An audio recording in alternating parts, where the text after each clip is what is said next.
Boa tarde a todos e a todas. Eu cumprimento inicialmente o nosso presidente, o nosso líder maior da FENAFISCO, Manuel Exídio, e através dele eu cumprimento a todos, inclusive os colegas da mesa. Para mim é uma honra estar aqui. Faltou dizer que eu sou auditor do Fisco de Pernambuco, tá? Inclusive estivemos na Bahia há uns meses atrás, não é verdade?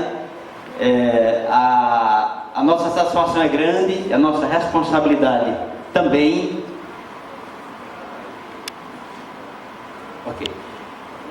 Nós estamos já há 15 anos lidando com o tema cooperativismo financeiro e educação financeira, junto ao Fisco de Pernambuco e, por que não dizer, do Brasil, porque a nossa formação nos levou a interagirmos com outras entidades em nível nacional e regional.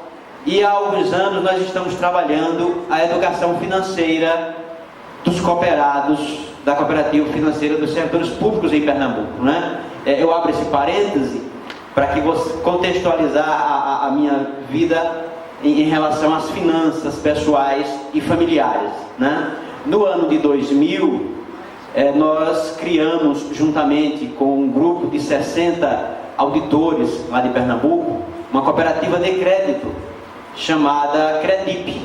Inclusive tem algumas colegas que fazem parte do quadro social dessa cooperativa, que estão aqui também. E naquela época eram 60 sócios, e 39 mil reais de capital. E então essa entidade surgiu com o apoio do Sindifisco e prosperou e desenvolveu-se, e 15 anos depois nós temos mais de 11 mil sócios no estado de Pernambuco como um todo, e já administramos ativos de quase 200 milhões de reais. No exercício passado ela gerou 6 milhões de sobras, que é o que nós chamaríamos de lucro nas instituições financeiras mercantis. Então, para vocês entenderem um pouco desse nosso trabalho junto aos servidores no tocante a cooperativismo de crédito. Obrigado. E em relação à educação financeira, mais especificamente, desde 2011 nós temos lidado com o tema, e há 2 anos começamos a trabalhar o que nós intitulamos de clínica financeira, a terapia financeira de servidores que estão em situação de vulnerabilidade no tocante à saúde financeira, Pessoas super endividadas ou com endividamento crônico, precisando de ajuda por estarem com a sua autoestima altamente comprometida em função das dívidas, E mais nessa época de recessão econômica que nós estamos atravessando. Então, contextualizando, mas por que esse tema planejamento financeiro e qualidade de vida? Porque nós entendemos que tem tudo a ver, Qual é o objetivo dessa palestra nossa? É trazer uma reflexão de todos nós que somos aposentados, pensionistas ou prestes a nos aposentar, alguns, inclusive eu me incluo nesse grupo, para a relevância do tema, o planejar, o projetar, o pensar no futuro financeiro e patrimonial, de modo que nós venhamos a ter uma vida na terceira idade ou na melhor idade de forma sustentável, de forma mais segura, contribuindo para o nosso bem-estar, nossa saúde, nossa qualidade de vida, algo tão discutido nesses dias, Então, esse é o motivo porque o planejamento financeiro é tão importante para a nossa qualidade de vida, E aí nós já trazemos algumas questões relevantes, que influenciam o nosso modo de lidar com o dinheiro, com a riqueza, com o patrimônio. As crenças, os valores e os princípios que norteiam a nossa relação com as finanças. Na verdade, as crenças como algo subjetivo, vinculado à fé, os valores que representam o grau de importância ou de relevância que nós damos às coisas, até às pessoas, às ideologias, os conceitos, e também os princípios, que são aquelas regras de conduta que nós estabelecemos para nós e buscamos passar para os nossos liderados, para os nossos filhos, e que vão mostrar como nós agimos, reagimos e sentimos o nosso meio social. Então, esses três fatores têm um peso fundamental em toda a nossa vida e vão influenciar pesadamente na maneira como nós lidamos com as rendas, os gastos, as dívidas, os investimentos e o patrimônio como um todo. Outros fatores que têm também pesado, influenciado na nossa forma de lidar com as finanças, né, e o patrimônio, são mais próximos do nosso dia a dia, porque eles são mais objetivos, né, no falar. A questão do crédito, né, que hoje está difundidíssimo, e existe uma facilidade tremenda para a utilização do crédito, que se não for bem tratado, né, esse fator ele vai nos tornar endividados de tal forma que nós vamos prejudicar e comprometer a nossa qualidade de vida. Outro fator de extrema relevância é a educação financeira. E aí nós abrimos um parêntese. A educação financeira em nosso país, ela simplesmente inexiste. O que nós aprendemos de educação financeira decorreu das nossas famílias, dos nossos pais, ou não decorreu deles, né? Nós aprendemos sofrendo, levando topadas e nos levantando, e alguns, infelizmente não são poucos, não aprenderam até hoje, né? Então, se nós podemos dizer que a educação formal no nosso país, a educação bancária, ela é ruim, não é uma referência, imaginemos a educação financeira, ela simplesmente não existe, né? Apesar de que já há experiências bem-sucedidas, né, em escolas privadas e até públicas, de aplicação de metodologias de educação financeira, no sentido de ensinar as crianças e os jovens a forma mais correta, ou a forma correta de lidar com o dinheiro, com a poupança, né, com os gastos, com o planejamento. Então já há experiências, e essas crianças, elas têm sido ricamente beneficiadas porque elas estão aprendendo a forma correta para evitar a forma errada, que muitas vezes a gente aprende do sofrimento, pela dor e não pelo amor. Outros fatores, o meio social, né, influenciam, né, a nossa forma de lidar com o dinheiro. Os amigos, os familiares, né, os colegas de trabalho, a turma, né? Então o meio social tem um grande peso na forma como nós lidamos com os recursos financeiros e patrimoniais. Também as propagandas, né? O marketing. Nós temos uma mídia extremamente competente em nosso país, que produz, né, comerciais que realmente sensibilizam e transformam muitas vezes algo que não é necessário em algo indispensável nas nossas vidas através das propagandas. E finalmente, uma cultura de consumo ou de consumismo na nossa sociedade, que tem levado a nós, por exemplo, de meses a meses estarmos trocando o aparelho celular porque está desatualizado e velho, né? A pensar que o nosso veículo depois de 12 meses não nos serve mais. Então existe uma cultura muito do consumo, do ter, né, muito menos do ser, que norteia e influencia pesadamente a nossa forma de lidar com as finanças. A qualidade de vida, né, vai ser muito melhor tratada pelo segundo palestrante, com certeza, mas ela tem a ver exatamente com o bem-estar integral do ser humano, e envolve não só a relação dele com o seu corpo, né, com os seus sentimentos, com os seus valores, mas também com o meio social e as condições materiais, né?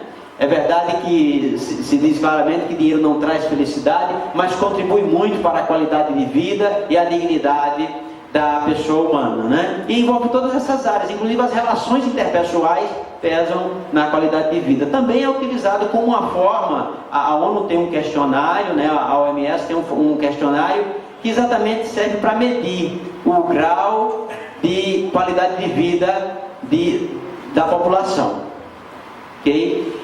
E então, voltando ao tema dinheiro e patrimônio, que muitas vezes nós confundimos os fins com os meios, né?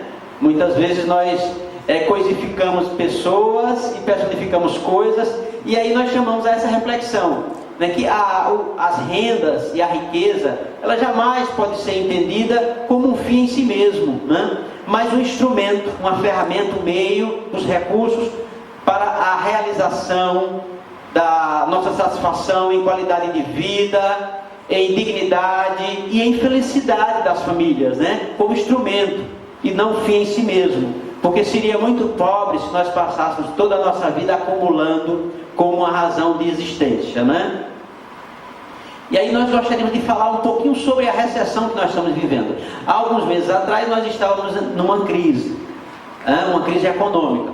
Mas aí veio a nossa inabilidade política, com os atores que estão no poder, e a crise política, né, propiciou o surgimento de uma recessão. Juntou crise econômica com crise política e geramos uma recessão econômica, que são exatamente 2 trimestres seguidos, né, com os principais indicadores da nossa economia, né, em regressão, como por exemplo o PIB, né, que esse ano deve fechar em um pouco menos de 3% negativo, né, esse ano.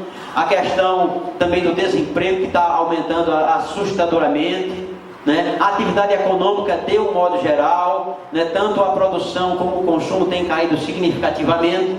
E alguns fatores que estão agravando a recessão, né? Como nós falamos, a crise política, né, é o principal fator que tem agravado essa situação, e também o nível de confiança tanto do setor produtivo, né, os empresários, como também dos consumidores, né, nós que somos consumidores.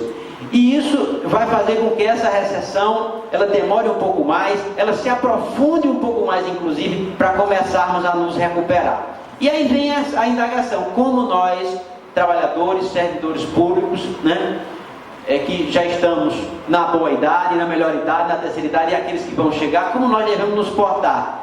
De modo que nós não nos precipitemos, né, nos endividando, por exemplo, mais ainda, mas também sem contribuir para que a recessão continue, ou seja, deixando de consumir, né? Como nós devemos proceder?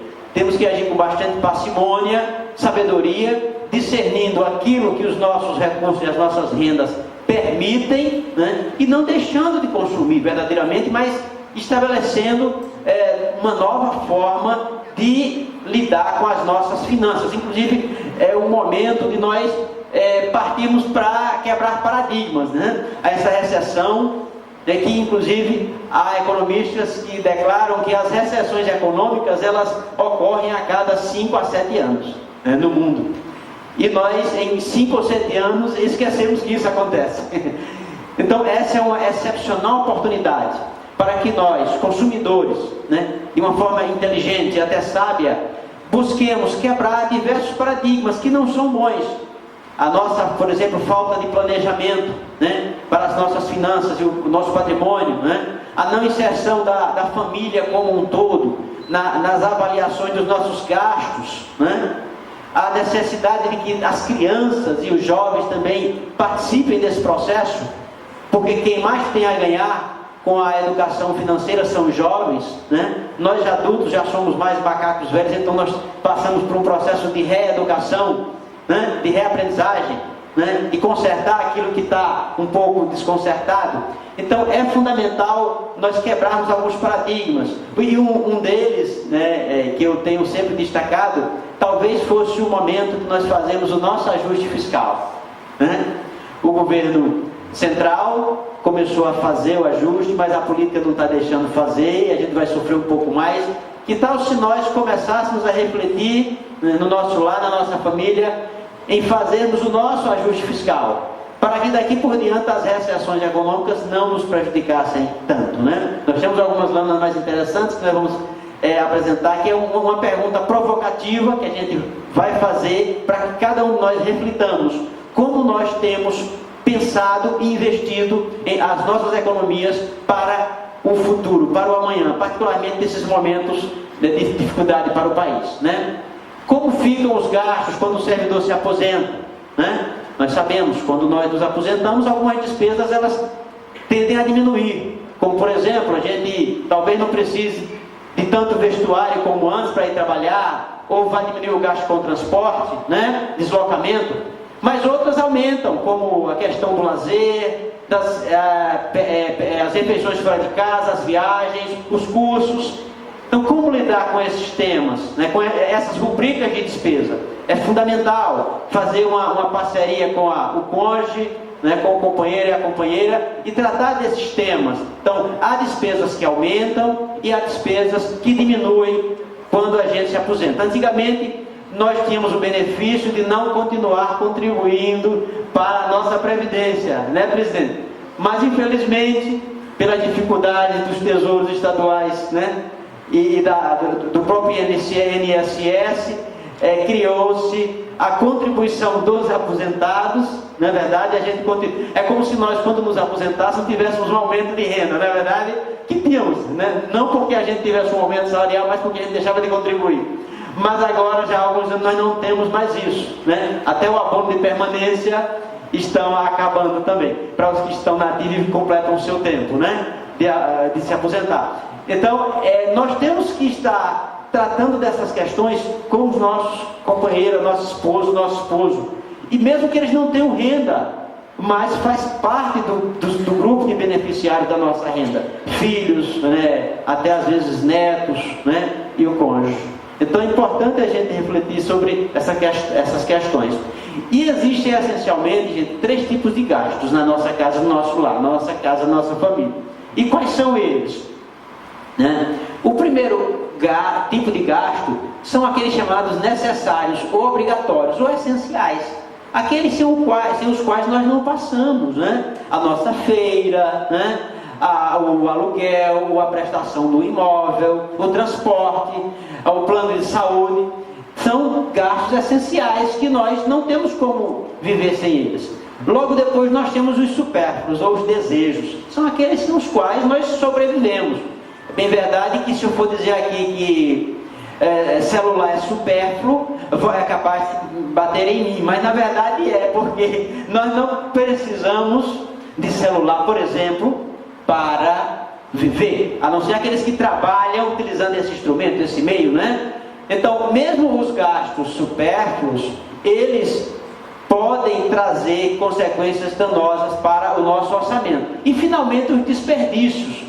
Alguém pode dizer, mas Admilson, como é que nós compramos desperdício? Nós temos desperdício? Temos, sim, é verdade. Nós temos desperdícios desde os mais comezinhos, né, aqueles mais simples, como acender uma lâmpada num ambiente de casa e ir para o outro e deixar acesa, né? Como, por exemplo, comprarmos uma roupa ou um eletrodoméstico e simplesmente nunca usarmos, ou um livro que a gente achou interessante, o título, e chegar e colocar mais um na estante. Então isso torna-se um desperdício, tá certo? Então são esses 3 tipos de gastos essenciais que nós temos, né, no nosso dia a dia. E falar um pouco sobre os mitos e verdades sobre o dinheiro e os ganhos, gente. Olha, o primeiro mito que a gente pode citar é o seguinte: quando a pessoa está muito endividada, ela diz assim, ó, se eu ganhasse mais, resolveria meus problemas financeiros. Qual é a verdade sobre isso? É que mais dinheiro não melhora a vida financeira de ninguém. Não é o quanto a gente está recebendo que vai mostrar nossa qualidade de vida financeira, mas como e quanto a gente está gastando. Depois nós temos o outro mito: eu só gasto com o necessário. Na verdade, todo mundo tem gastos com supérfluos e indesejáveis, tá certo? Todos nós temos. O terceiro mito é: meu orçamento não permite diminuir meus gastos. Na verdade, sempre é possível reduzir gastos em pelo menos 10%. Eu não faço orçamento porque já sei para onde vai todo o meu dinheiro. Não é verdade. Não há como nós sabermos efetivamente quanto e como estamos gastando nosso dinheiro sem fazer o orçamento. Aqui, ó. Quem faz o orçamento descobre o verdadeiro destino dos seus ganhos e tem surpresas não agradáveis e desperdício de recursos. Alguns outros mitos que a gente pode verificar em relação ao dinheiro, né?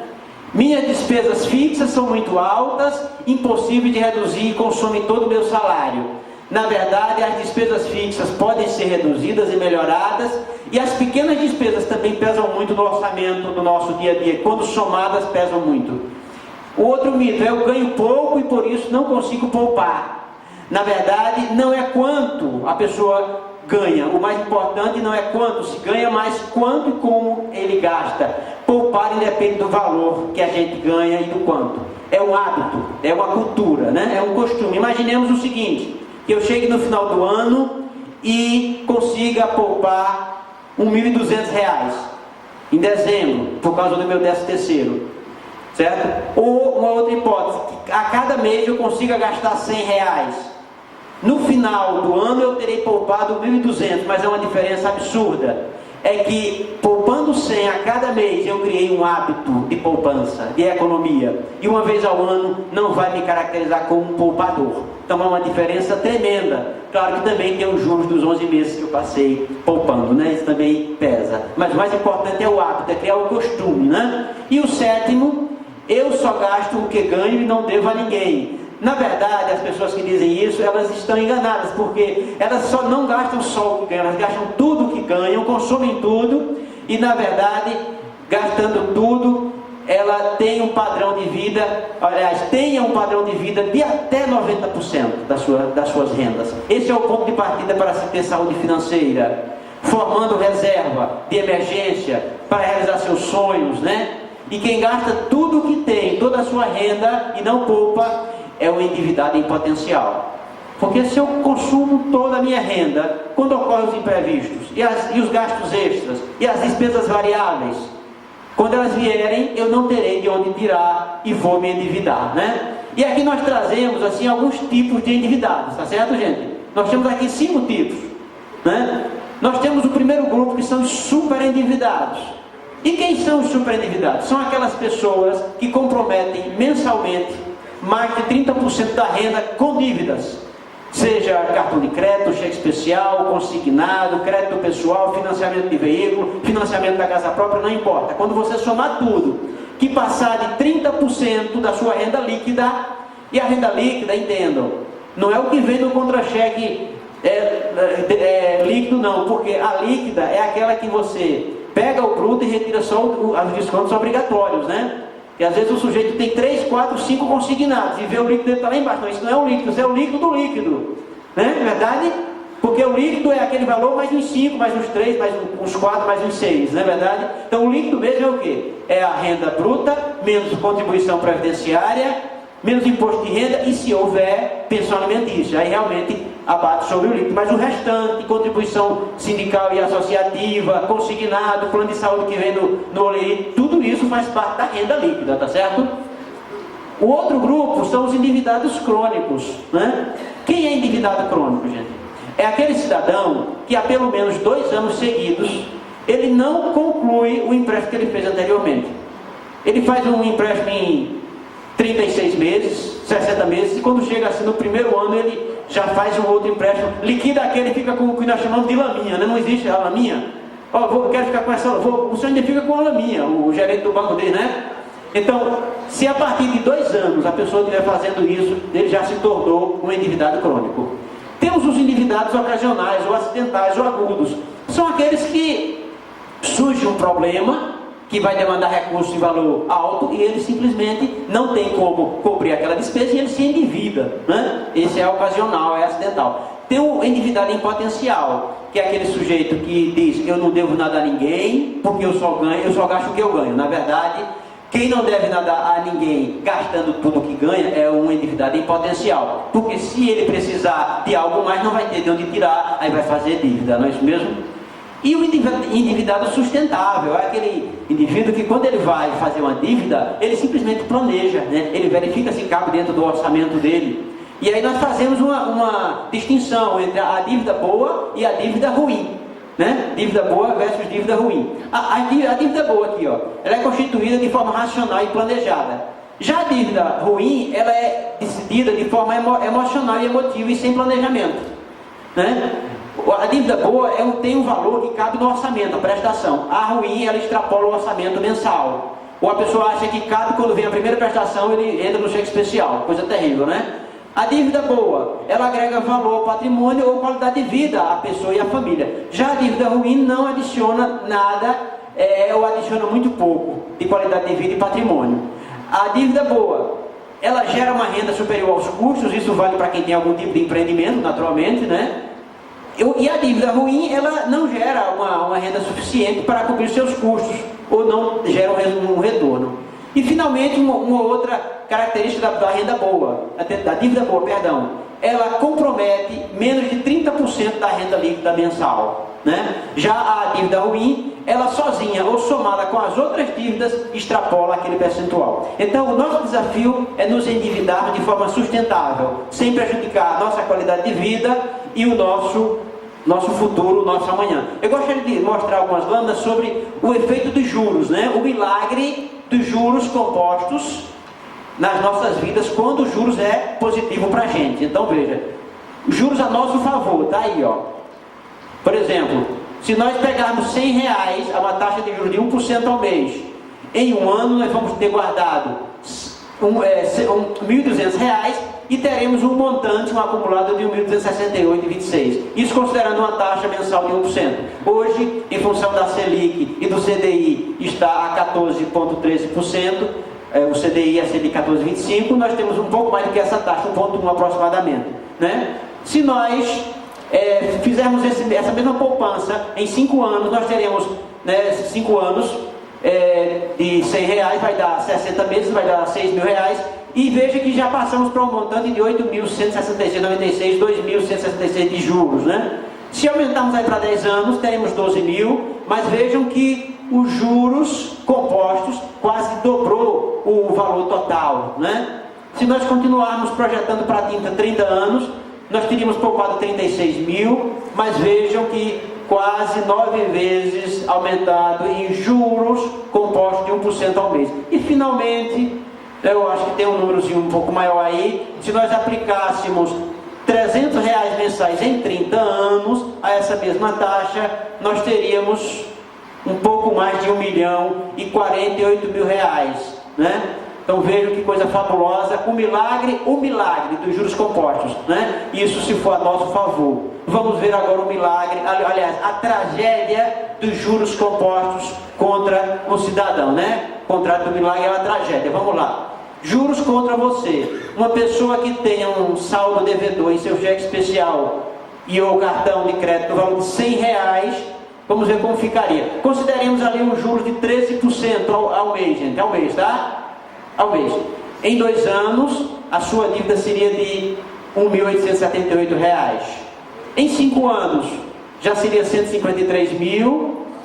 Em 10 anos, né, R$234.100. Em 15 milhões, isso mesmo, milhões. Em 15 anos, esse número é incontável. Bilhões, né? Perdão. Então vejam. Aqui chegamos, né? Bilhão, né? 358 bilhões em 15 anos, com esse valor, a essa taxa de juros, porque ela é mensal. Então isso aí é a tragédia dos juros compostos com cheque especial. Eu tenho uma cliente, eu abro um parênteses, que no ano de 2014, ela pagou aproximadamente R$26.000 de juros, somente de juros de cheque especial de um banco. Teve um mês que ela pagou aproximadamente R$2.800, né? Hoje, felizmente, ela está bem melhor, né? Então vejam como a tragédia que é os juros, né? E aí vamos ver onde a gente pode economizar, para onde vai o nosso dinheiro. Se você pega uma gorjeta de R$1 3 vezes por semana, né? Você em 20 anos você vai ter o quê? 12.860. E em 30 anos 45.000, né? Um lanche, não tem mais lanche de 2,75, né? Em 20 anos você teria o quê? 81.000. E em 30 anos, nós teríamos quanto? 288.000, tá certo? E assim continua aumentando. Aí uma pizza de R$30, né? Não é que a gente vai deixar de comer pizza, nem lanchar, nem dar gorjeta. 148.000, e em 30 anos, nós teríamos um pouco mais de R$500 milhão, considerando a taxa de juros de 1%, né? E alguém pode pensar, mas 30 anos, 20 anos, 10 anos, mas nós vivemos muito mais do que isso, né? E para nós construirmos a nossa independência financeira, a gente precisa pensar no longo prazo, ok?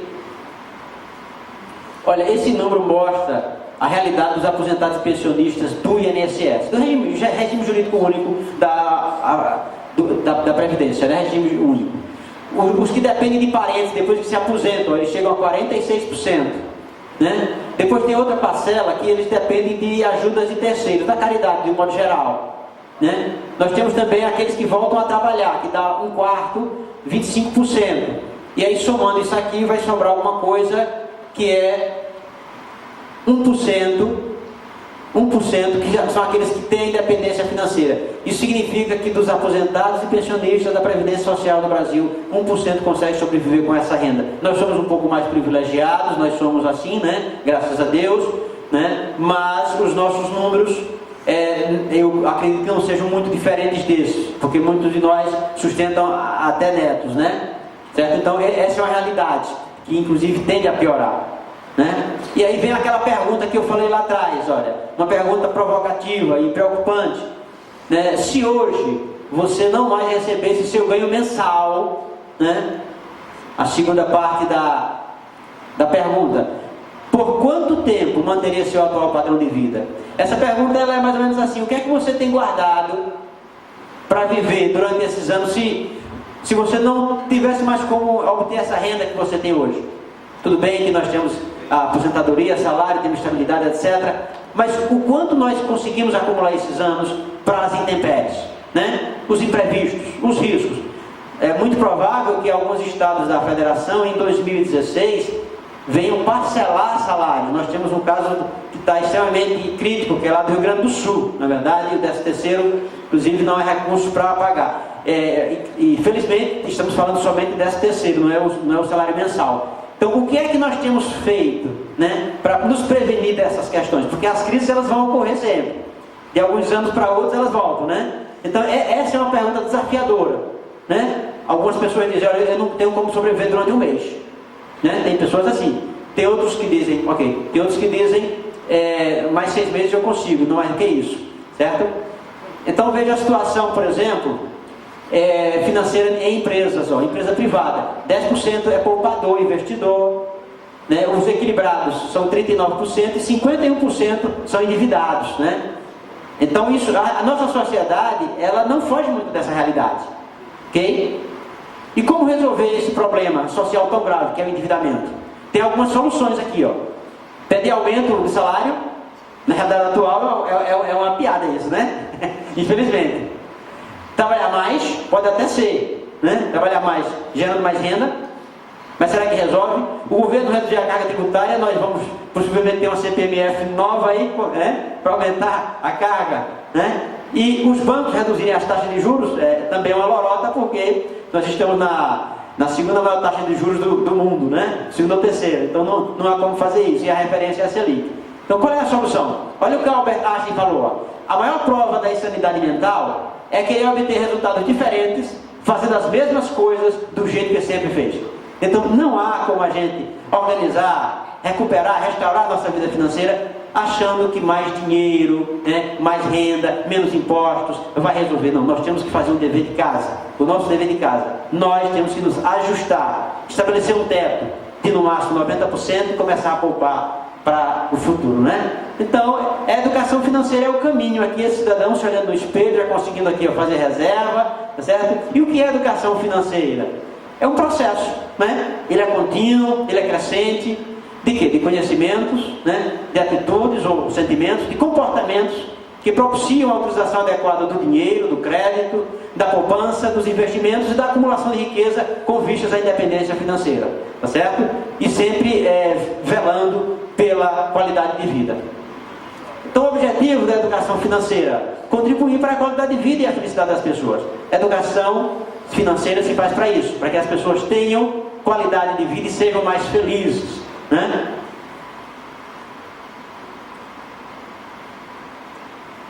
E aí, os 5 momentos, né, os 5 momentos da vida financeira, né? Eu vou começar daqui de baixo, O desequilibrado financeiro é aquele indivíduo que acaba o salário e sobra mês, né? Então ele está no vermelhaço. O equilibrado, né, é aquele indivíduo que gasta tudo que ganha, mas não consegue poupar, né? Quem alcança esse nível da saúde financeira já faz reserva, já faz poupança, guarda para os sonhos, guarda para os imprevistos, para as provisões. O nível da independência financeira é quando o sujeito já consegue ter uma renda independente do salário que ele tem, né? Ele já tem uma renda passiva que poderá sustentá-lo, mesmo que ele deixe de ter uma aposentadoria ou um emprego, que é muito difícil na nossa realidade, mas existe. E finalmente os milionários e os bilionários, que são aquelas pessoas que não se preocupam com quanto vão gastar, né? Eles não estão mais preocupados com essa realidade de quanto eu vou precisar gastar esse mês e economizar. Mas nós estamos nessa região aqui, daqui para baixo, né, mais precisamente no nível, nesse momento, 1, 2 e 3, né? Mas podemos melhorar consideravelmente. E agora eu vou falar um pouquinho sobre o roteiro para o planejamento financeiro, pessoal e familiar. Como começar? Como fazer? Né? Nós já estamos chegando no final, viu, meu presidente? Certo? Temos só mais algumas lâminas. Nós vamos mostrar algumas orientações, algumas regrinhas para que a gente planeje a nossa vida financeira. Então, como fazer? Primeiro, esse planejamento ele tem que ser para um período de 12 anos. De preferência, o exercício fiscal. De 12 meses, perdão. De preferência, de janeiro até dezembro, né? Que a gente planeja para o exercício como um todo, vez escola no início do ano, material escolar. Então, a gente projeta esses gastos para o exercício todo, né? De no mínimo um ano. Temos que incluir todos os membros da família. Então, os filhos são importantes, porque eles também têm sonhos, eles querem fazer aquisições, eles precisam aprender a poupar, né? A esposa, o esposo, todas as pessoas que dependem da renda daquele provedor ou provedora precisam participar do processo de planejamento. Terceiro, separar ou distinguir as emoções das finanças. Gente, é uma grande tragédia quando a gente mistura sentimentos com dinheiro, com finanças. É claro que nós, seres humanos, nós temos uma dimensão emocional, emotiva, racional, né? Espiritual também, né? E física, é verdade. Mas é preciso separar as emoções das finanças, porque geralmente não dá certo, ok? Outra orientação é apurar anualmente o PLF. O que é PLF? É o patrimônio líquido familiar. O patrimônio líquido familiar são todos os bens e direitos que a família tem, subtraindo-se as dívidas, né? Que às vezes o sujeito, por exemplo, compra um carro no valor de 50 mil, depois de um ano ele está devendo 40, por exemplo, mas o carro só vale 30, e aí? O patrimônio líquido dele vai ser negativo. Então é importante que uma vez ao ano seja feita a apuração de todo o patrimônio para verificar a evolução da riqueza daquela família. Isso é muito importante, né? E que áreas planejar? A área das rendas, nós temos renda principal, renda extra, renda passiva, certo? Os gastos, os grandes gastos, os pequenos gastos, os fixos e os variáveis, os necessários e os não necessários. Tem um fluxo de caixa, que é o controle de entrada e saída de dinheiro da pessoa, da família, né? Tratar a questão das dívidas, a evolução das dívidas, o estoque de dívidas. Tratar de poupança, não a poupança, a aplicação financeira, mas poupança como tudo aquilo que a gente deixa de gastar, certo? Os investimentos, que é muito importante, não só aprender a poupar recursos, mas também investir bem, apurar o patrimônio líquido da família e também planejar e projetar os sonhos, muito importante também, né? Outras regrinhas orientativas para o planejamento financeiro e patrimonial. Estabeleça objetivos e metas, tá certo, para cada exercício, e também as ações que você vai implementar, essas ações estratégicas para alcançar esses objetivos, fundamental. Fixar um plano de investimento de acordo com os prazos de utilização dos recursos que você vai utilizar, e o perfil de investidor e o quanto você tem para investir, e executar, supervisionar e reavaliar os resultados e as ações mensalmente ou sempre que necessário. É fundamental fazer o acompanhamento, né, o monitoramento e os ajustes que forem necessários durante o exercício. E no final do ano, verificar se aqueles planos, aqueles objetivos e metas estabelecidos foram atingidos, né? E quando é que a gente deve recorrer ao serviço de um profissional de finanças, né? Quando é que a gente deve procurar? Porque se a gente tem uma enfermidade, procura um médico, né? Mas quando a gente tem uma dúvida, é o gerente do banco, né? É um contador, é um economista. Geralmente esses profissionais entendem da sua área, mas não são as pessoas mais habilitadas, né? Então já existem especialistas, consultores em investimentos e em finanças que podem orientar adequadamente as nossas famílias, né? Quando tem uma decisão séria para tomar, ou aumentou uma renda, ou tem um dinheiro para investir, ou está super endividado, né? Então procurar uma orientação de alguém capaz e competente e isento para lhe orientar, certo? E essa frase que eu achei interessante na internet, que diz o seguinte, ó, que a maioria das pessoas precisa de um consultor financeiro, mas todo mundo precisa de um conselheiro financeiro. E esse conselheiro é alguém que consiga mostrar outras alternativas antes de se tomar uma decisão errada ou menos eficiente, né? Então a gente busca a orientação de pessoas idôneas que possam nos dar uma orientação, uma dica melhor, né? Porque nós temos muitos colegas, por exemplo, que conseguem poupar regularmente, eu estou finalizando, mas eles, por exemplo, aplicam os seus recursos na poupança, que é, nós sabemos, de longe a pior aplicação financeira que existe. E ela é segura, como outras aplicações, porque existe um fundo garantidor que cobre até R$250 mil se a instituição financeira vier cobrar. Mas hoje a inflação está ganhando para a poupança, por exemplo. Então nós temos CDBs, nós temos fundos de investimento, nós temos letras de crédito do agronegócio e letras de crédito imobiliário, e nós temos o Tesouro Direto também, que é a forma mais segura, né, de se investir, porque se o governo quebrar, os outros já quebraram, já viraram pó, naturalmente, né? Então tem formas melhores de você otimizar a sua poupança suada, a sua economia, tá certo? Então eu estarei à disposição para as dúvidas, as interrogações, e eu agradeço a oportunidade e fico muito feliz e orgulhoso de ter estado aqui com vocês. Que Deus abençoe a todos. Amém.